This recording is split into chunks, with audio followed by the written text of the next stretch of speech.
Halo, selamat malam. Hari ini kita kembali ke kelas teori manajemen proyek perangkat lunak yang kali ini kita membahas masalah perencanaan manajemen sumber daya proyek. Jadi, manajemen sumber daya proyek itu tidak jauh-jauh dengan yang namanya karyawan ya. Karyawan itu adalah sumber daya dari suatu perusahaan atau suatu proyek. Jadi sebagai sumber daya itu karyawan harus digunakan secara efisien, terus penggunaannya juga harus efektif. Terlalu banyak karyawan tetapi pekerjaannya tidak efektif, sama saja namanya tidak efisien sehingga terjadi pemborosan dana. Hal yang penting dalam manajemen SDM itu adalah motivasi karyawan bagaimana, sehingga perekrutan karyawan pun dilakukan ya tidak sembarangan. Kadang ada tes psikotes, kadang ada tes wawancara, ada tes bahasa Inggris dan sebagainya macam. Terus kemudian daya, kekuatan dan pengaruh dari karyawan itu bagaimana. Terus kemudian apakah dengan karyawan itu direkrut terjadi peningkatan efektivitas kerja, seperti itu.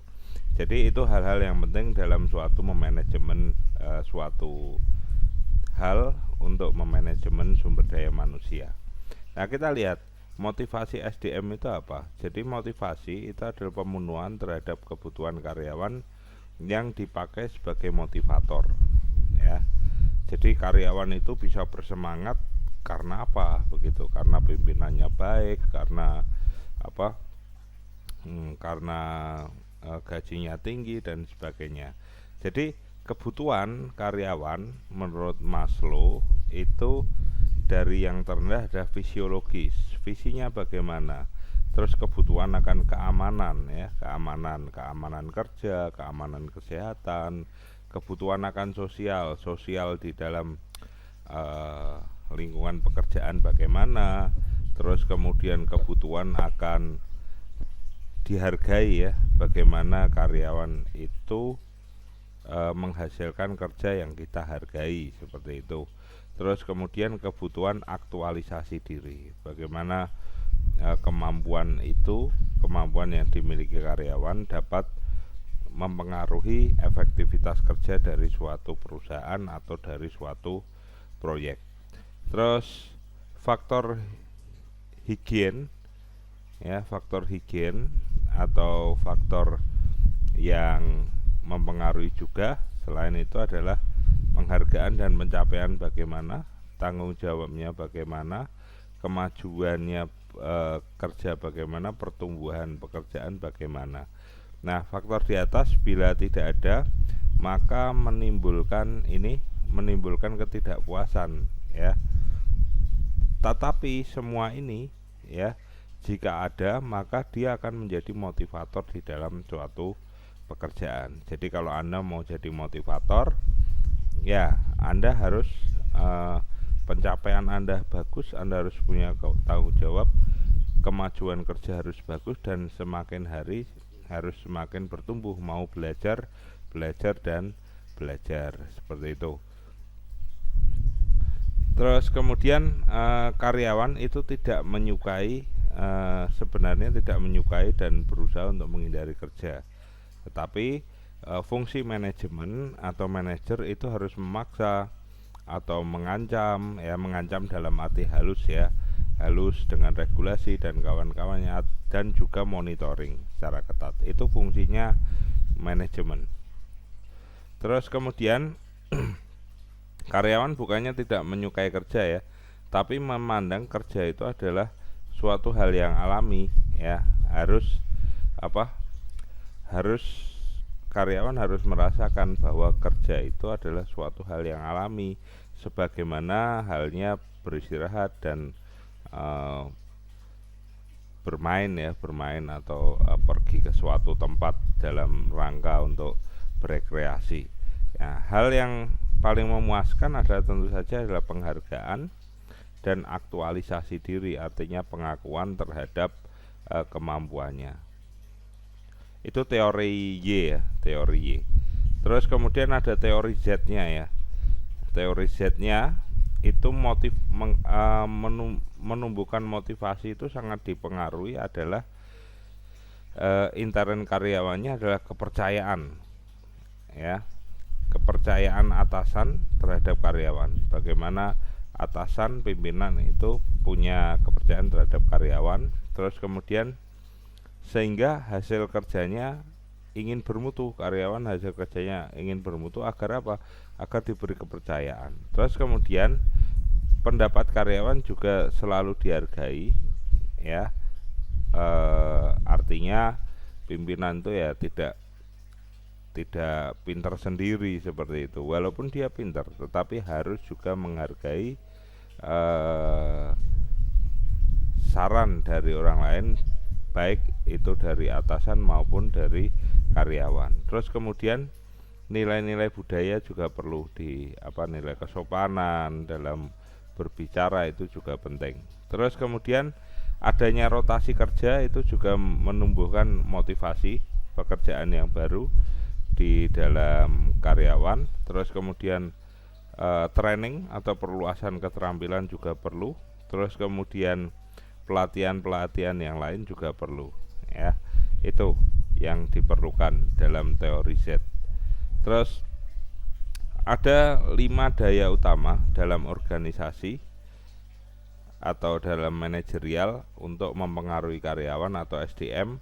Itu adalah daya untuk memaksakan. Pertama, jelas daya yang berlegitimasi, artinya yang menganggap orang menganggap karyawan itu ada dan dia punya menganggap dia juga punya kemampuan. Daya berdasar keahlian, jadi pekerjaan itu ya dikerjakan oleh ahlinya. Terus kemudian ada penghargaan di situ, entah itu reward berupa uang atau berupa barang atau berupa tiket kemanapun itu, gitu kan, itu penghargaan. Terus kemudian daya referen, ini berbasis karisma, ya, karisma dari pemimpin atau manajer itu bagaimana. Kalau manajernya tidak berkarisma ya tidak dihargai oleh karyawan, sehingga dia tidak punya daya untuk memaksakan, terutama seperti itu. Terus kemudian ada 9 dasar pengaruh untuk mempengaruhi SDM adalah apa? Kewenangan, ya. Terus memberikan penugasan, anggaran yang terbuka, anggaran yang diberikan, terus kemudian promosi jabatan, kenaikan jabatan, terus kemudian ada dana, ya, untuk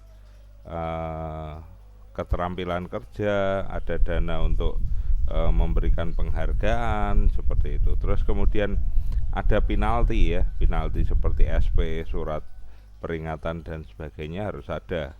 Terus kemudian tantangan kerja, ya, dengan rotasi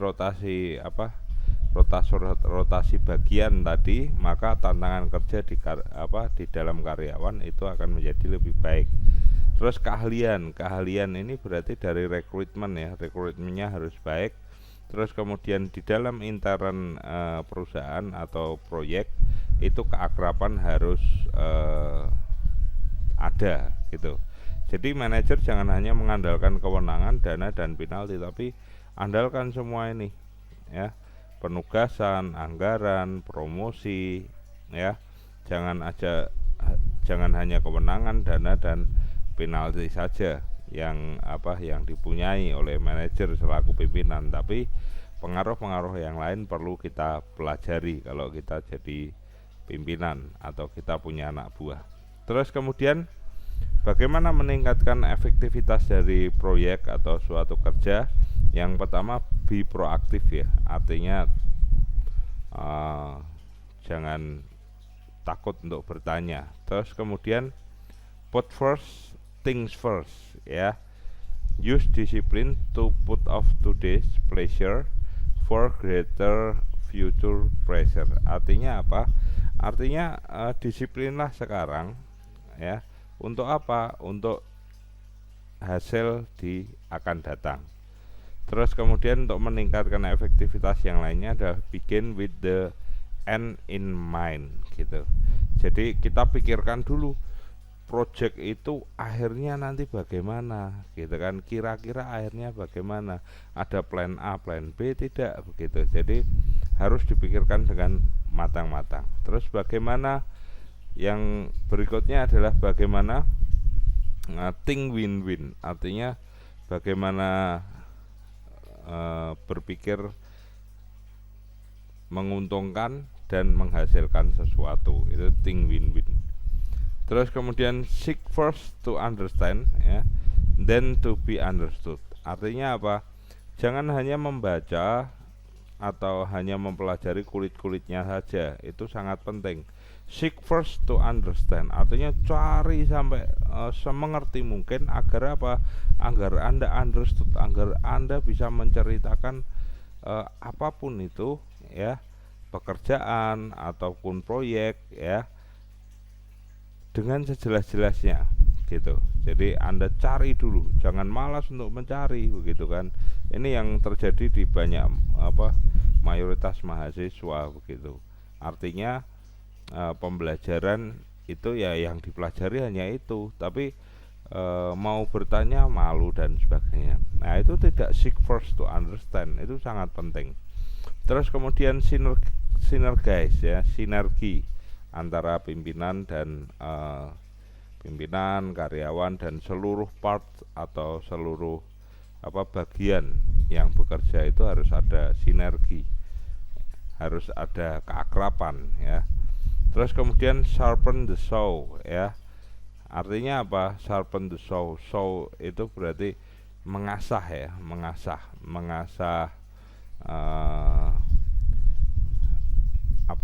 saw itu arit atau bendo, ya. Intinya mengasah, ya. Mengasah artinya improve physically, mentality, emotionally dan spiritual. Jadi menambah kesehatan kita bagaimana dalam bekerja, begitu kan, perlu olahraga, mentality kita bagaimana, menekan emosi bagaimana, itu perlu diimprove. Terus kemudian yang terakhir adalah find your voice and inspire others to find theirs, ya. Artinya temukan suara Anda yang baik untuk apa? Inspire, untuk menginspirasi orang-orang di sekitar Anda. Jadi kalau Anda besok jadi pemimpin, jadilah pemimpin yang mendengarkan, ya. Mendengarkan, terus kemudian kata-kata yang memotivasi sehingga menginspirasi seluruh anggota atau seluruh karyawan yang ada. Terus kemudian manajemen sumber daya proyek itu adalah kegiatan untuk mendapatkan, ya, manfaat tertinggi dalam penggunaan sumber daya manusia dalam proyek. Yang perlu diwaspadai di sini adalah sifat dari proyek itu hanya sementara. Jadi hubungan antar personal ya harus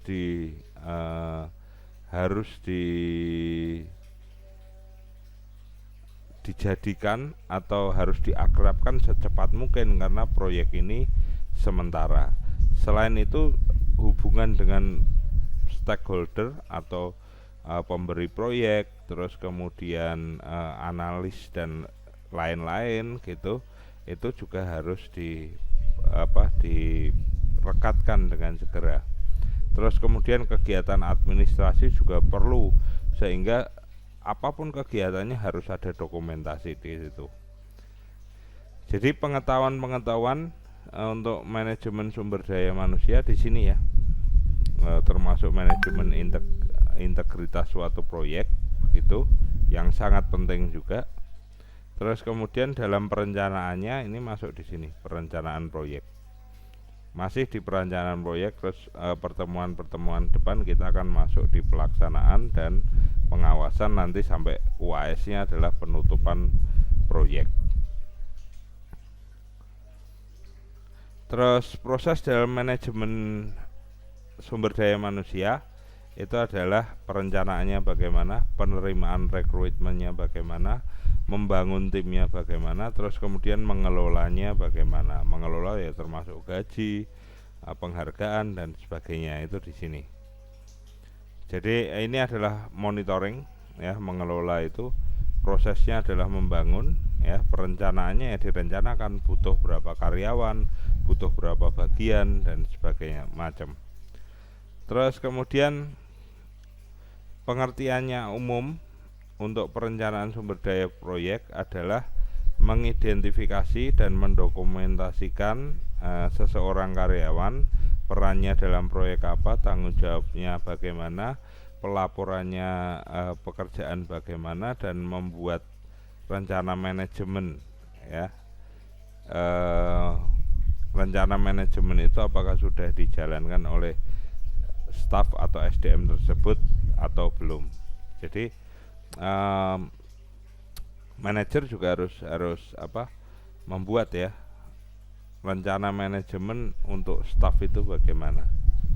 Terus input untuk merencanakan SDM ya, faktor lingkungan perusahaan jelas, faktornya budayanya bagaimana, rekrutmen itu budayanya bagaimana, aset dari organisasi ya, dia punya aset atau punya uang atau punya jasa kepelatihan tidak ya untuk merencanakan ini.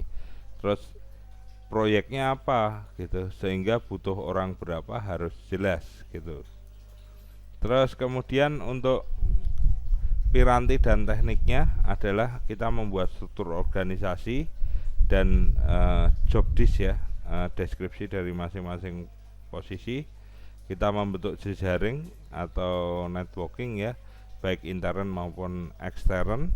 Terus kemudian teknik organisasi ya, bagaimana menyusun suatu organisasi, membagi pekerjaan, job disk dan kawan-kawan.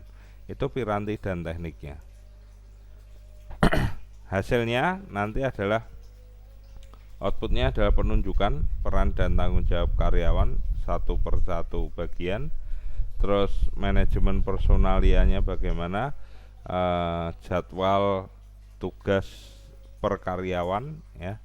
Kalau ini per bagian, ini per karyawan. Terus bagan organisasinya bagaimana, gambaran bagannya bagaimana, itu penting. Jadi gambarnya seperti ini. Contohnya project manager ya, terus kemudian deputi. Ini ada namanya semua ya harusnya. Si A, si B, terus siapa ini manajer di bawahnya, terus di bawahnya siapa saja, itu harus jelas. Dan itu nanti masuk di dalam laporan ya, bagan organisasi dari kelompok Anda itu bagaimana. Terus kemudian pendefinisian ya, step by step dibuat dalam bagan requirement, terus bagaimana mengerjakan, terus kemudian bagaimana evaluasi, terus kemudian bagaimana merilis, itu harus jelas seperti ini. Jadi Anda nanti juga buat rencananya, pekerjaan ini yang yang mengerjakan adalah bagian ini, yang mengerjakan adalah karyawan ini dan sebagainya macam, harus dibuat. Nah, di sini workbench statusnya, strukturnya, workbench strukturnya. Jadi sistem engineering itu responsible, bertanggung jawab untuk apa saja. Terus RP berarti performing ya, mengerjakan. Jadi dia bertanggung jawab dan mengerjakan. Software developer gimana, 1.11 ini juga harus dijelaskan tasknya apa pekerjaannya apa dan seterusnya. Ini adalah orang-orang atau bagian-bagian yang berkecimpung di dalam suatu proyek. Ini assignment atau penilaian. Terus kemudian ini adalah assignment atau pengujian terhadap tanggung jawab ya, unit test. Terus siapa tanggung jawabnya, dia si A ini S semua, send of required, berarti tidak sesuai dengan target ya. Terus kemudian di sini ada A, accountable ya, bagus, terus kemudian di sini si B itu hanya mengikuti. Jadi ini yang diperlukan untuk penilaian ya, penilaian dari rencana kegiatan, bagaimana user acceptance, kerjaannya apa saja, penilaiannya bagaimana, ini orang-orangnya siapa saja, saat testing sistem itu ngapain aja, ini penilaiannya sampai ke rilis ya, rilis suatu perangkat lunak. Nah ini gambarannya juga sama ya, kerjaan 1 grup A responsible ya, artinya bertanggung jawab. Terus kemudian grup B accountability ya, terus kemudian grup C saat pekerjaan pertama dia sebagai konsultan. Terus grup E itu hanya menginformasikan, mencari data. Nah ini adalah sampel dari bagan untuk membagi kerja. Terus kemudian sumber dayanya bisa diketahui bahwa bisa digambar seperti ini, manajer tetap 1 ini. Terus di bulan pertama kedua ini sama. Di sini ada bisnis analis ada 2, yang putih itu programmer. Terus kemudian saat ketiga Maret itu programmernya tambah banyak ya, bisnis analis tetap. April programmernya sama banyaknya, bisnis analis dikurangi, tetapi penulis untuk dokumentasi diadakan, dan seterusnya sampai proyek habis. Ini adalah number of people histogram untuk total dari pekerja yang ada. Nah ini juga nanti Anda buat gitu untuk dokumentasi UAS Anda. Oke, saya kira untuk manajemen sumber daya manusia saya cukupkan sekian. Kita ketemu lagi di pertemuan MPPL yang akan datang. Selamat malam semuanya.